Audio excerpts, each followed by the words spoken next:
Hello friends, मैं doctor Anita Gupta, diet data.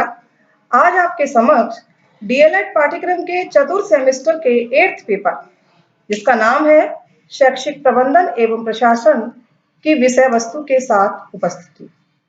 इससे पूर्व के ऑनलाइन क्लास के द्वारा हमने जो चर्चा की थी वो की थी प्रारंभिक शिक्षा के विकास में संलग्न विभिन्न एजेंसियां एवं अभिकरण और उनकी भूमिका।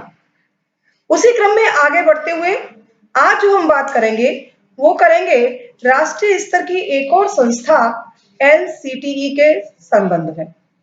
एनसीटीई जिसका नाम है national council for teachers education, Hindi में जिसे हम राष्ट्रीय अध्यापक शिक्षा परिषद के नाम से जानते हैं। राष्ट्रीय अध्यापक शिक्षा परिषद एक स्वायत्तशासी संवैधानिक संस्था है और इसकी स्थापना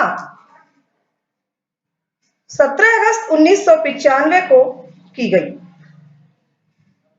17 अगस्त 1995 से पूर्व यह संस्था एनसीईआरटी के एक उपविभाग के रूप में कार्य करती थी 1973 से, और उस समय जो इसका कार्य था वह अध्यापक शिक्षा के सभी मामलों में केंद्र सरकार, राज्य सरकार एवं अन्य एजेंसियों को सलाह एवं सुझाव देना।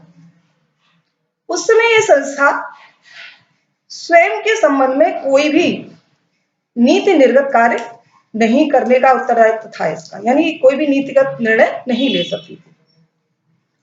परिणाम यह था कि अध्यापक शिक्षा के क्षेत्र में कार्य करने के बावजूद भी जो अध्यापक शिक्षा थी उसके स्तर में और अध्यापक शिक्षा से संबंधित जो भी संस्थाएं हैं उनके क्षेत्र में लगातार गिरावट देखने को मिल रही थी। इस समस्या को देखते हुए जब 1986 में नई राष्ट्रीय शिक्षा नीति का निर्माण हो रहा था, उस समय यह सुझाव दिया गया, यह रिकमेंडेशन की गई कि राष्ट्रीय स्तर पर अध्यापक शिक्षा के क्षेत्र में एक ऐसी संस्था या निकाय का गठन किया जाए जो स्वतंत्र होकर के अपने क्षेत्र में कार्य कर सके। राष्ट्रीय शिक्षा नीति 1986 के बाद 1992 का जो क्रियान्वयन कार्यक्रम था उसमें भी यह सुझाव दिया गया कि राष्ट्रीय स्तर पर वास्तव में एक ऐसी स्वायत्तशासी संस्था की या निकाय की आवश्यकता है जो अध्यापक शिक्षा के क्षेत्र में कार्य कर सके। लेकिन प्रोग्राम ऑफ एक्शन में यह रिकमेंडेशन एक शर्त के साथ की गई, और वह शर्त थी कि यह संस्था अपने संसाधनों को स्वयं जुटाएगी, अध्यापक शिक्षा से संबंधित सभी संस्थाओं का मूल्यांकन, उनके लिए पाठ्यक्रम तथा दिशा निर्देशों को जारी करने का दायित्व इसका स्वयं का होगा। इसके इन्हीं अनुशंसाओं के तहत 29 दिसंबर 1993 को संसद में राष्ट्रीय शिक्षा परिषद एक्ट पारित हुआ और उसके परिणाम स्वरूप 17 अगस्त 1995 को राष्ट्रीय अध्यापक शिक्षा परिषद का गठन हुआ। तभी से शिक्षा परिषद एक संवैधानिक संस्था के रूप में कार्य कर रही है। राष्ट्रीय अध्यापक शिक्षा परिषद, इसका जो मुख्यालय है वह नई दिल्ली में है। इसके जो अध्यक्ष हैं वो है डॉक्टर विनीत जोशी और श्री नीतीश्वर कुमार जी इसके सचिव हैं।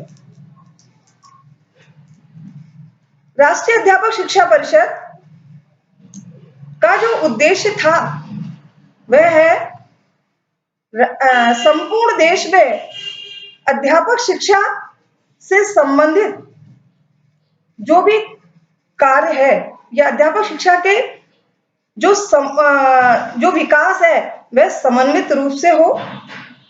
दूसरी जो उसका उद्देश्य था वो था कि संपूर्ण देश में अध्यापक शिक्षा के जो मानक है, जो मानदंड है, उनको बनाए रखना और अध्यापक शिक्षा से के क्षेत्र में अध्यापकों की मांग और आपूर्ति में समन्वय स्थापित करना, इस उद्देश्य के साथ इसका गठन किया गया।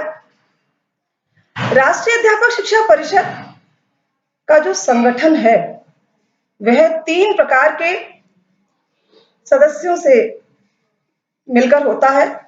वो है पूर्णकालिक सदस्य, पदेन सदस्य और मनोनीत सदस्य। जो राष्ट्रीय अध्यापक शिक्षा परिषद है, इसके अध्यक्ष, उपाध्यक्ष और सचिव, ये तीनों जो अधिकारी हैं वो पूर्णकालिक सदस्य होते हैं और इनका कार्यकाल जो है वो 4 वर्ष का होता है। इसके अलावा जो दूसरे अन्य सदस्य हैं वो है पदेन सदस्य और मनोनीत सदस्य। पदेन सदस्य से हमारा जो अभिप्राय है वो उस प्रकार के सदस्यों से होता है जो किन्हीं संस्था विशेष के हेड के रूप में, प्रधान के रूप में मौजूद होते हैं और स्वतः ही उस पद पर रहते हुए इसके सदस्य बन जाते हैं। यानी उस पद से अगर हट जाते हैं और उनकी जगह कोई दूसरा व्यक्ति अगर वहां पर आता है तो वह दूसरा व्यक्ति स्वतः ही ऑटोमेटिकली इस संस्था का सदस्य बन जाता है। तो वो जो पदेन सदस्य है उसमें है केंद्रीय सरकार का शिक्षा सचिव, यूजीसी के अध्यक्ष, एनसीईआरटी के निदेशक, नीपा के निदेशक, सीबीएसई यानी केंद्रीय सलाहकार बोर्ड के अध्यक्ष, एआईसीटीई यानी all India council of technical education के अध्यक्ष, इसके अलावा नीति आयोग जिसे पहले हम योजना आयोग के नाम से जाते थे, उनके परामर्शदाता तथा वित्त सलाहकार इसके सदस्य होते हैं। इसके अतिरिक्त जो हमारी एनसीटी की 4 क्षेत्रीय समितियां हैं जिन्हें पर हम आगे चर्चा करेंगे, उन क्षेत्रीय समितियों के जो डायरेक्टर हैं वो भी इसके वो भी इसके सदस्य रहते हैं। इस प्रकार इन संस्थाओं के जो सदस्य हैं वो इसके पदेन सदस्य होते हैं। इसके अलावा कुछ मनोनीत सदस्य भी होते हैं। मनोनीत सदस्य वो सदस्य होते हैं जिन्हें केंद्र सरकार द्वारा मनोनीत किया जाता है। उन मनोनीत सदस्यों में से है जिन संस्थाओं से लिए जाते हैं वो है संसद से 3 सदस्य, प्राथमिक शिक्षा, माध्यमिक शिक्षा एवं बृहद शिक्षा से 3 सदस्य। इसके अलावा प्रांतीय सरकारों द्वारा मनोनीत 3 सदस्य। प्रांतीय सरकार द्वारा जो मनोनीत सदस्य किए जाते हैं ये वो सदस्य होते हैं जिन्होंने शिक्षा के क्षेत्र में यानी अध्यापक शिक्षा के क्षेत्र में कुछ विशेष कार्य किया होता है। इसके अलावा 13 शिक्षा विशेषज्ञ केंद्र सरकार द्वारा मनोनीत होते हैं और जो एजुकेशन फील्ड में एक्सपर्ट होते हैं यानी शिक्षा के क्षेत्र में विशेषज्ञ होते हैं, वो भी इसके मनोनीत सदस्य होते हैं।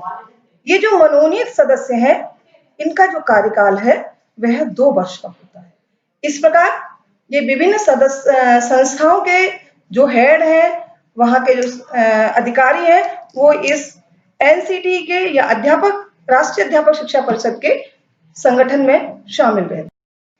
राष्ट्रीय अध्यापक शिक्षा परिषद अपने कार्यों का संचालन संपूर्ण देश में 4 क्षेत्रीय कार्यालयों या समितियों के माध्यम से करती है।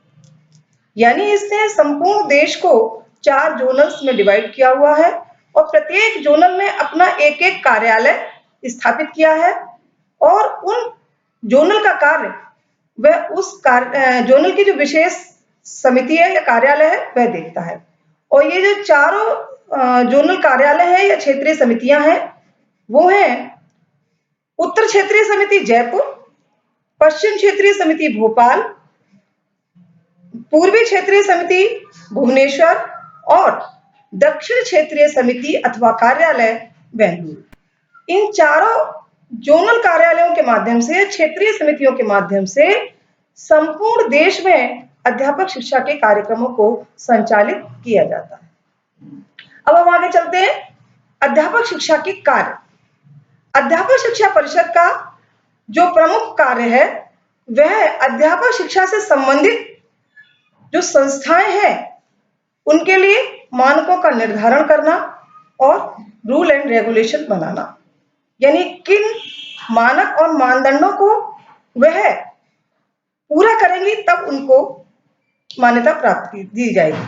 उसके अलावा है अध्यापक शिक्षा संस्थाओं को प्रमाणित करना, यानी उन्हें मान्यता देने से पहले यह पूरी तरह से जांच परख लेना कि उन्होंने उन मानकों को पूरा किया है, उनको फॉलो किया है। नेक्स्ट जो कार्य है वो शिक्षकों की नियुक्ति, ट्यूशन फीस आदि के संबंध में दिशा निर्देश देना, यानी अध्यापक शिक्षा के क्षेत्र में जो शिक्षकों की नियुक्ति है उसके क्या नियम होंगे, उनकी जो अध्यापक शिक्षा के जो पाठ्यक्रम है वहां ट्यूशन फीस क्या होगी। आपने देखा था या सुना होगा कि पहले प्राइमरी विद्यालयों में जो शिक्षकों की नियुक्ति है वो केवल बीटीसी पाठ्यक्रम कंप्लीट कर लेने के उपरांत हो जाती थी।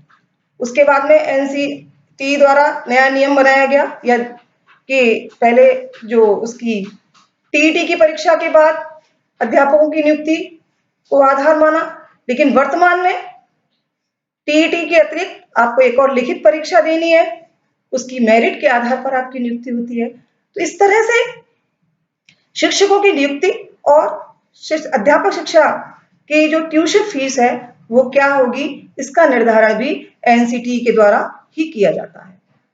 नेक्स्ट जो कार्य है अध्यापक शिक्षा के व्यापारीकरण या व्यवसायीकरण पर रोक लगाना। अध्यापक शिक्षा का जो स्तर है बना रहे, डिग्रियां या प्रमाण पत्र केवल पैसे से ना खरीदे जाएं, इस चीज को ध्यान रखना भी अध्यापक शिक्षा परिषद का ही कार्य है। पाठ्यक्रम की विषय वस्तु, पाठ्यक्रम का निर्धारण, अभ्यर्थियों का चयन, कोर्स की अवधि इत्यादि का निर्धारण करना भी अध्यापक शिक्षा परिषद का ही कार्य है। यानी अध्यापक शिक्षा के जो विभिन्न पाठ्यक्रम हैं, चाहे वो एनटीटी हो, डीएलएड हो, बीएड हो, एमएड हो, कोई भी हो, इसमें इनके कोर्स की अवधि क्या होगी, अभ्यर्थियों का चयन किस प्रकार किया जाएगा, इनका पाठ्यक्रम क्या होगा, यह निर्धारण करना भी राष्ट्रीय अध्यापक शिक्षा परिषद का ही कार्य है। नेक्स्ट जो कार्य है अध्यापक शिक्षा के विभिन्न स्तरों के लिए योजना बनाना, शिक्षा विकास के कार्यक्रमों के लिए मान्यता प्राप्त संस्थाओं की पहचान करना और नई संस्थाओं को स्थापित करना। यानी अध्यापक शिक्षा के क्षेत्र में इसके विकास को आगे बढ़ाने के लिए किन संस्थाओं को मान्यता दी जाए, यानी वे अपने अध्यापक शिक्षा से संबंधित पाठ्यक्रम को चालू कर सकें, बढ़ा सकें, और कितनी नई संस्थाओं की आवश्यकता है उन्हें स्थापित करने का कार्य भी राष्ट्रीय अध्यापक शिक्षा परिषद द्वारा ही किया जाता है। नेक्स्ट कार्य है अध्यापक शिक्षा के क्षेत्र में शोध एवं नवाचार को बढ़ावा देना एवं उनके परिणामों को प्रसारित करना। इसके अलावा जो नेक्स्ट कार्य है वो है अध्यापक शिक्षा के सभी मामलों में केंद्र सरकार, राज्य सरकार, योजना आयोग एवं विश्वविद्यालय अनुदान आयोग, यानी केंद्र सरकार, राज्य सरकार, विश्वविद्यालय अनुदान आयोग एवं अन्य एजेंसियों को सलाह एवं सुझाव देना। एक और जो कार्य है वो है प्रौढ़ शिक्षा तथा अनौपचारिक शिक्षा में जो कार्मिक हैं उनके प्रशिक्षण की व्यवस्था करना भी राष्ट्रीय अध्यापक शिक्षा परिषद का ही कार्य है। धन्यवाद।